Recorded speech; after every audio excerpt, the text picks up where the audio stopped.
data really provides evidence to allow you to make decisions, and as much as possible, it's something that you need to prioritize.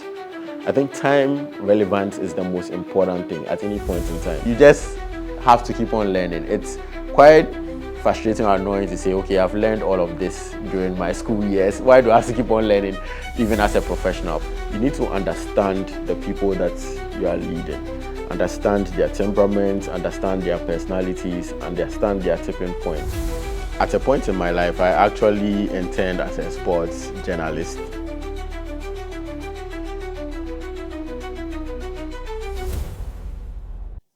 Hello, everyone. Welcome to the very first episode of Data Science in Focus. My guest today is a data scientist with over 7 years of experience in transforming data into strategic business solutions. In his current role as a data science manager at Stanbic Bank Ghana, he leads a high-performing team focused on leveraging data to optimize business operations and drive growth. Outside of his corporate work, he's a data analytics mentor at Career Foundry Germany, where he supports aspiring data professionals by helping them navigate the transition to the field. He provides mentorship on technical tools and industry best practices, while also emphasizing the development of essential soft skills. He's also passionate about fostering data literacy. As a School of Data Fellow at Open Knowledge International, he facilitated workshops across Kenya and Ghana, training professionals and civil society organizations on utilizing data for impactful work. Kelvin, welcome and thank you for making time to be on the show. Thank you, Elon, for having me. Great, great. So to start off on light notes, just so our audience can get to know you a little bit on the personal notes, if you weren't working as a data scientist, what field would you have been working in instead? So, two fields actually. The first field is medicine, as a medical doctor. Growing up, my father was a medical doctor, and always it was his dream for me to be a doctor. Unfortunately, that dream didn't come true. But if I wasn't doing what I'm doing now, definitely medicine might be one of the very first ones. The other would be working as a sports journalist. Okay. I'm very, very, very interested in sports, especially football. And at a point in my life, I actually interned as a sports journalist, writing articles, going to interview people, and the likes. And it's something that I really enjoyed. But ultimately, I found another passion in data science, and yeah, that's what it is. Okay, it's good to know. My mom also is a doctor, but uh, unlike you, for me, I said I didn't want to become a doctor because she was in that field. Wow, But wow. just a second question, just to get to know you a Mhm. little bit better. If you could instantly master one new skill or talent, what would it be and why? Hmm. Okay, so I'll take it in two ways, from the professional perspective and then from a personal perspective. Professionally, one skill I would like to master is project management. Okay. It's something that I've really been interested in, but not interested in it as a concept or let's say as a professional project manager per se. Right. I've been more interested in the mindset that project management gives you and working in different projects and working collaboratively with other people. And it's something I've admired from a distance. I'm not really into actually getting a project management certification, but at least being able to have that skill to improve my way of working. Second would be swimming. Mm. I've actually learned how to swim, but I've only learned one stroke, which is the breaststroke. So I usually tell people that, oh yeah, I know how to swim, I know how to swim. But when we get into the pool, I can only do the breaststroke. I cannot do the butterfly, I cannot do the backstroke or anything like that. It's something that I like to master in its totality. Yeah. Yeah, yeah. I really admire the professional swimmers at the Olympics. The Yes, way they move so gracefully exactly. It's in the so pool, beautiful. it's a sight to see for sure. Exactly, exactly. Really Yes, well, beautiful. thank you for indulging in my little activity. But now let's delve into the main discussion. So every story has a genesis, and I know a little part of yours because we both went to the great Bishop Bauer Exactly, School, the best school there is. the best school there is for primary and GSS. But now I would like to learn a little bit more about your educational experience starting at the university level. And I would like to know at what point you got interested in the data science field and why. Okay, it's quite interesting, if I should say.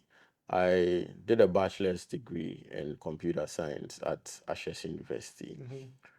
In those 4 years, when I started in those 4 years, I finished in 2014, so I started in 2010. There was a lot of focus on app development, web development, website, software, and the likes.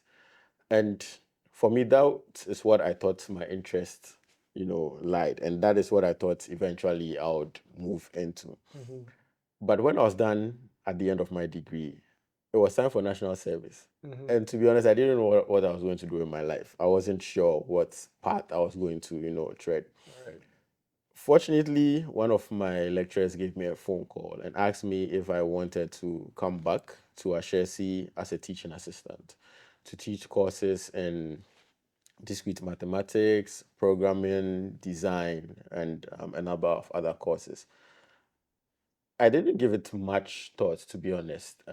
But eventually, I gave my lecturer a call back, particularly because I never saw myself in academia. I never saw myself teaching anyone anything. I was, only concerned selfishly about myself and not necessarily imparting knowledge to anyone. So I was like, why should I even try to do this?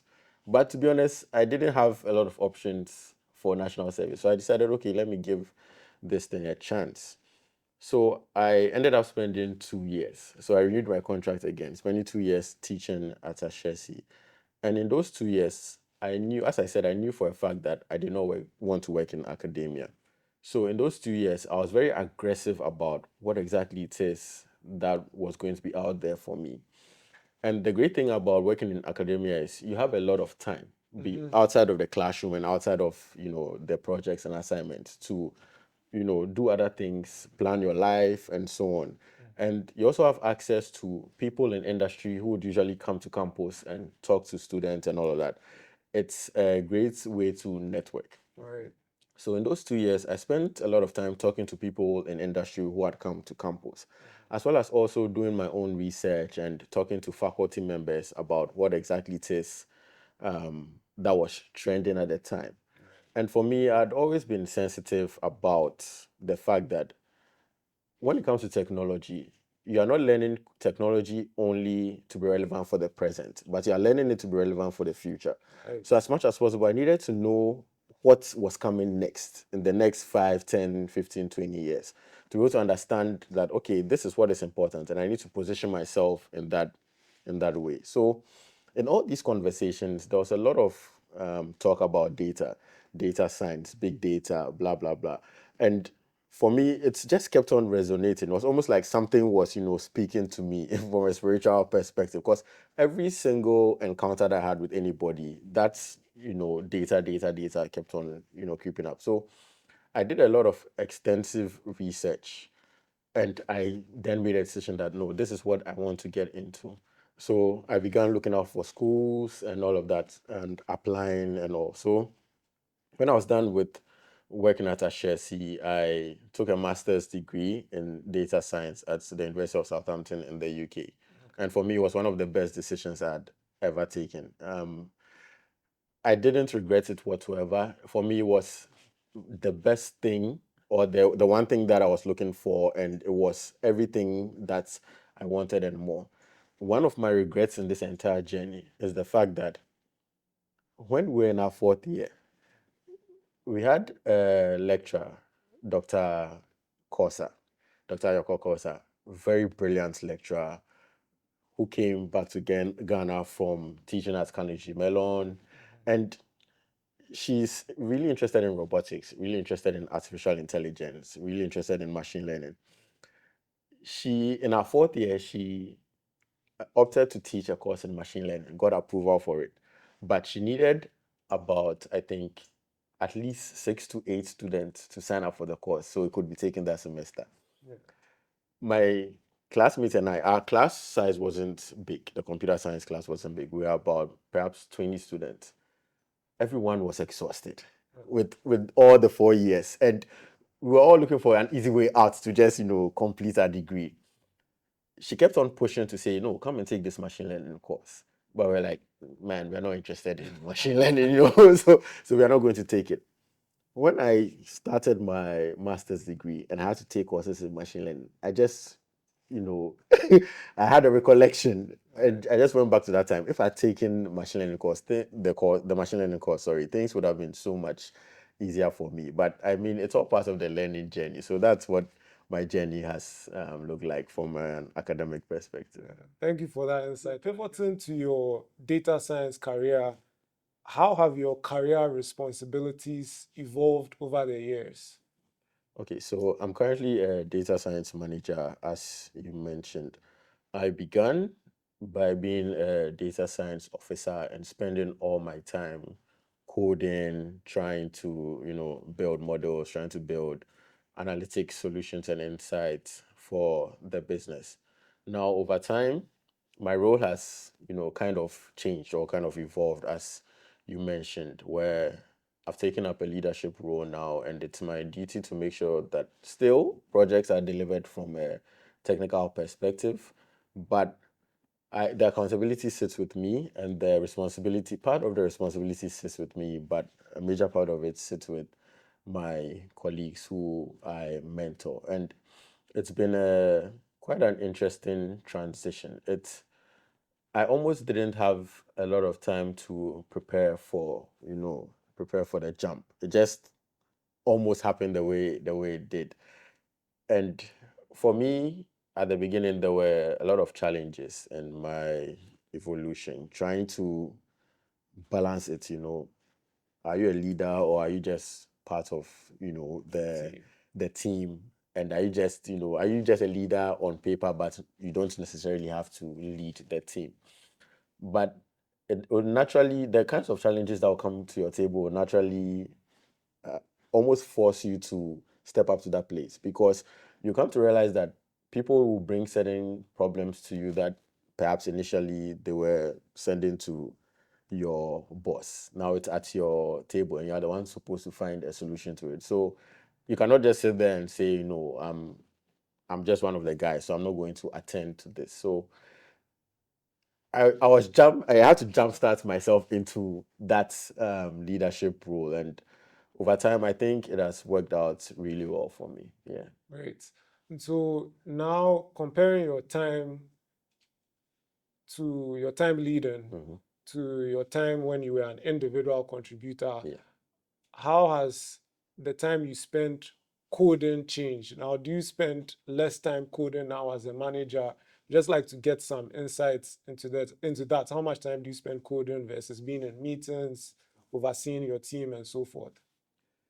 This is one thing that it tests my heart out, right? I sometimes sit behind my desk wishing I could just only for the entire day open, my development environment and continue coding. And sometimes I just sit in meetings, or I'm doing other things, really strategic things, and I just think back to, I wish I could just, sit back and code, because solving problems from a coding perspective is really fun, right? But things change, and I'd say when it comes to percentages, right? Across board, it's more, let's say it's pretty much, I can say 33, 33, 33. I hope I got the mathematics right. Um, I spend, one third of my time coding, one third of my time actually strategically planning things along with my direct boss, and then one third of the time mentoring the people that I work with. That's my colleagues. There are certain times where they might need my input on a project, or we need to discuss how things are going with respect to the projects that they work on. For the last two-thirds of it, I wish I could just run back to my PC and just focus on my own coding and my own problem solving. But that's what it is. I think it's pretty much broken into those three parts. Okay. Yeah. And if you can, could you speak to some exciting projects that you've worked on in the past or that you are currently working on? Okay, so I'd like to speak about maybe two projects that I've worked on in the past. And these projects are available to people who are Stanbic customers. So one of these projects is what we call My Insights. It's a platform that gives customers the ability to be able to see how they are performing transaction-wise. And we like to say it's more than your statement. You know, typically when you go for your statement, it's just rows of transaction narrations and the values, debits and credits. But we've come up with a platform where a secure platform, a customer can put in their account number and be able to see a timeline of their credits and debits. So on a month-on-month basis, you're able to tell whether you are in the red or in the green with respect to how much money came in, how much money you spent. Now, not just that, but on the platform as well, we've built a categorizer that is able to look at the customer's debit card transactions and be able to categorize them in specific buckets. So whether you're spending on entertainment, you're spending on health, you're spending on transportation, you're spending on food, or anything of the sort, just to give our clients the ability to be able to plan their finances a bit better, right? And that's, for us, that's the power of data. It doesn't make sense that our clients would give us all this information about them, right? In terms of how they are transacting, in terms of their demographics, and we are not able to, give this data back to them. All the large corporations around the world are able to give you a sense that they're actually using your data to enhance the experience. And that's what we sought to achieve with My Insights. So any Stanbic clients can go in there and see how they're performing transaction wise. The second project that also customers have access to is what we call the subscription payments service. Now, typically, you find that your clients might have signed up onto certain services where they pay on a monthly basis or a periodic basis. Now, this is not just services like your regular Amazon Prime, Netflix, and the rest. It's any sort of service at all. So, what we built was an analytics engine that's able to go through your debit card transactions and check for debits that have happened, let's say 30 days from each other consistently for, let's say, the past 6 months, and then flag it as a subscription. So we are able to send reminders to clients to say, hey, your book club subscription is coming up in the next 4 or 5 days. I see. Please remember to fund your account such that your transaction will be able to go through. And this it does two things. It enhances the client experience because now their transactions will go through and the services for which they are paying for will still be running seamlessly without breaking. And it also ensures that as much as possible, we don't get too many card declines on our end, card transaction declines, sorry, on our end as well. So those are two of the most interesting things that really sit on my heart with respect to projects. Got you. Okay, so to recap, you are leveraging data to categorize customer spending, entertainment, healthcare, just so they can plan accordingly and also know where their money is going. And secondly, you are leveraging data to keep customers aware of various subscriptions they have, so that they can make sure there's enough money in their accounts at the time of renewal. Exactly. Okay. Exactly. Okay. Exactly. All right. And so most people in their career at some point will want to advance, and doing so requires taking intentional steps to grow in your skill sets. I'm curious what steps you have taken to grow in your career, and also based on your experience leading teams, some of the advice that you've given your team members to grow in their skills. In terms of growth, the data science space in itself is always evolving, as you know. When we started out on this journey, there are certain things now, innovations now that are present that were not present when we started out. And it's always a good idea to read wide, to be very curious about what exactly it is that is happening in the space, because you sleep and wake up one day and things have just left you behind. And I'll be honest, even for myself, sometimes I feel like I'm falling behind in terms of what people currently can do, in the space. And it's very important for you to take that into account. Now, another thing that is very important is, as much as possible, to continue to engage people with the same skill set or people of like minds, because all the knowledge does not sit in your head. I've encountered really brilliant colleagues, some of whom are very curious. They just like to try out new things. It's like every new innovation, every new system that has been deployed to improve data science itself, it's like a new toy to them, a shiny new toy. So they're always trying out things. So, oh, hey, have you heard about this? Have you heard about this? Have you heard about that? That is really healthy for, training your mindset and making sure that you are time relevant. I think time relevance is the most important thing at any point in time, because you have people that started out really earlier than others, but now they are not time relevant because they've gotten too comfortable in the space in which they are operating. Now, another thing that is quite funny, right, is actually just to look out for job roles and what these job roles demand. Job postings give you a really good indication of where you currently are at in your own career and what you need to do to step up if you want to make the jump or if you want to stay relevant. You notice in certain job postings that all of a sudden they're asking for skills in a certain tool or certain technology that you might not have. And you might see it as a consistent theme running through a lot of job postings. And that, trust me, will keep you on your toes and let you know that, hey, I'm, falling behind in my own skill set, and I need to learn these things to move up a step further. So those are some of the things that I actually do on a personal level. Great, great. I mentioned earlier on that you lead teams. I'm just curious what lessons you've learned from leadership. Leadership, leadership is interesting, and before I started out actively leading teams, my perception of leadership was that it's a one size fits all approach. You're a leader, you have this temperament, and this temperament will cut across your relationships with each of your team members. But over time, you come to realize that everyone has a different personality.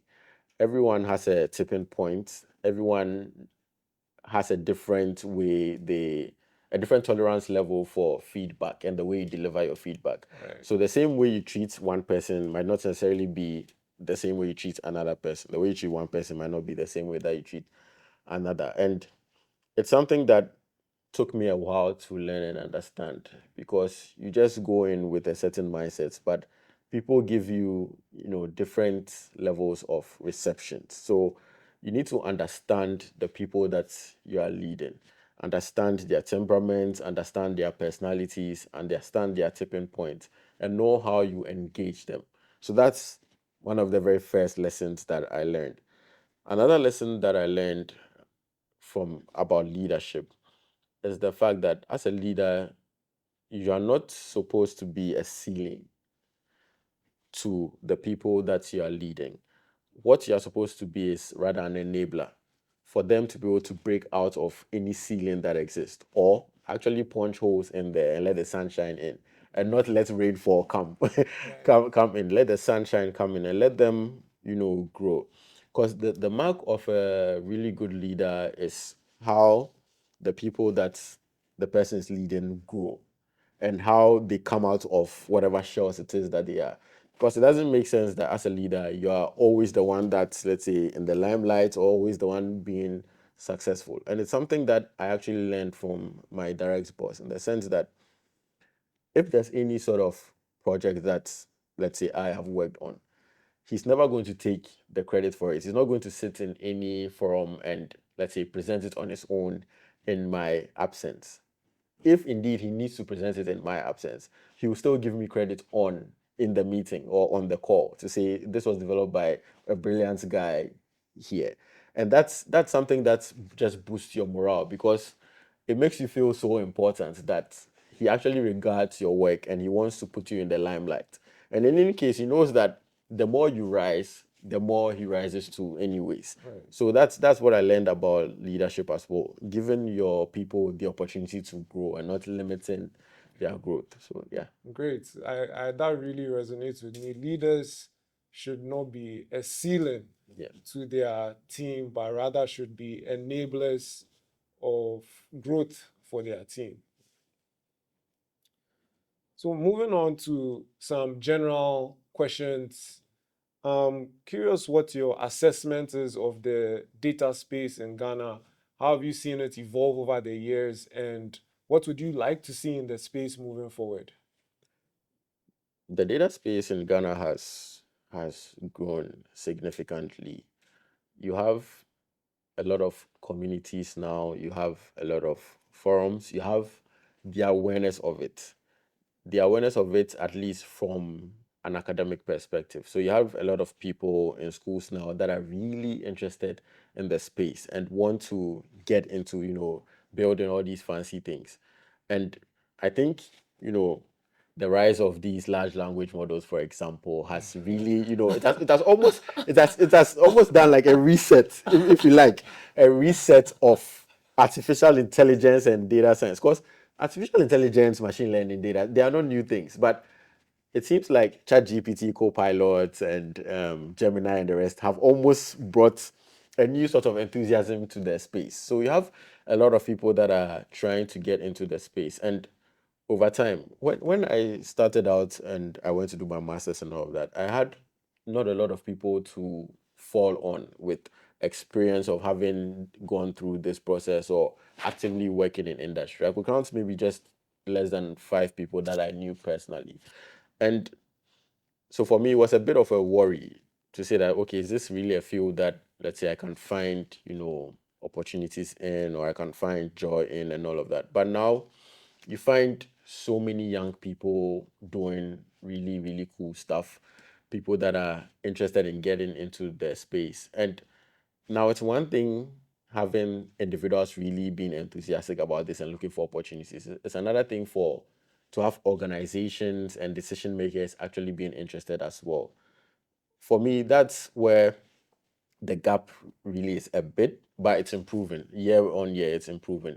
You have the government, for example, now being interested in digital innovation and interested in AI and the rest. And for me, I just hope it translates into these corporations and that these corporations begin to open up and understand that data really is the foundation of decision making, even beyond building fancy models, sophisticated models and all of that. Data really provides evidence to allow you to make decisions, and as much as possible it's something that you need to prioritize. For me, we are in a much better place than when we started out, or when, let's say, the rise of data analytics and data science in Ghana began to, bear fruit. But I think there's still a lot more that we can do. And for organizations especially, they need to invest. Being able to, let's say, reap the benefits of data science, data analytics does not come without investment. And organizations need to invest in the people, they need to invest in the technology, they need to invest in the knowledge. Organizations need to put together really good plans for people to be able to pick up these skills, even if it's internal employees, to be able to pick up these what we call future ready skills, such that it just, transcends the entire organization. Data science and analytics should not be something that is only limited to the ones that have actually learned it or have certifications, and it should be at least the awareness or sensitivity to the importance of the field should cut across organizations and should cut across the countries as well. So as much as possible, we just need to invest in it. And there's a trend that always occurs when it comes to technology, when it comes to new innovations. you usually find that South Africa, Kenya, Uganda, and Egypt will take the lead. And Nigeria to some extent will take the lead. Then you have Ghana trying to catch up. And it's happening even in this space as well. But fortunately, we have a lot of young people that are pushing the narrative. And it's very important that as much as possible, we incorporate it into our curriculum. It could be at the, when it comes to even the senior high school level, we are still grappling with including coding in our curriculum. But at least that's the foundation. Including coding in the curriculum and, prioritizing STEM is a solid foundation for people to see that, okay, we can actually get into these fields and have an actual pipeline all the way to the very top. It's not just about doctors and lawyers and all of those things. People should actually, STEM should be at the, at the front face of people. So, these skills can be, moved into organizations and the country will be better off for it. Right. Well, to wrap up our discussion, what advice would you give to our aspiring data professionals or even junior data professionals out there? Learn, learn, learn, learn. Research. This field evolves every single day. Someone is always trying to make things better. Someone is always trying to ensure that as much as possible, the way we analyze data, the way we build models to make decision making is much better than before. You can see all the new innovations that are coming up. People really getting into the large language model space. So as much as possible, you need to keep on learning. Unfortunately, you just have to keep on learning. It's quite frustrating or annoying to say, okay, I've learned all of this during my school years. Why do I have to keep on learning, even as a professional? But those are the rules of the game, really. You need to keep on learning and be very relevant to your space. And collaboration is very important. Finding people of like minds, sharing knowledge, being able to ensure that as much as possible, you're able to impart knowledge to other people. Imparting knowledge in itself is another way to actually learn and expand your own self. So that for me is the most important thing in this whole field. And one thing as well that I would say is just, have faith, keep on practicing, keep on, working on your projects. And eventually, as you upskill yourself, you just get access to opportunities and take advantage of platforms like LinkedIn to connect with people who are in your space as well. You never know where your next opportunity is going to come from. So, yeah. So, Kelvin, thank you for taking the time to come on the show. When I made the decision to start interviewing professionals, you were the first person that came to mind because over a year ago, we had a discussion about the space, and the insights you shared were very helpful, useful to me. And it was also very clear that you are sincerely passionate about the field. So thank you again for coming on the show.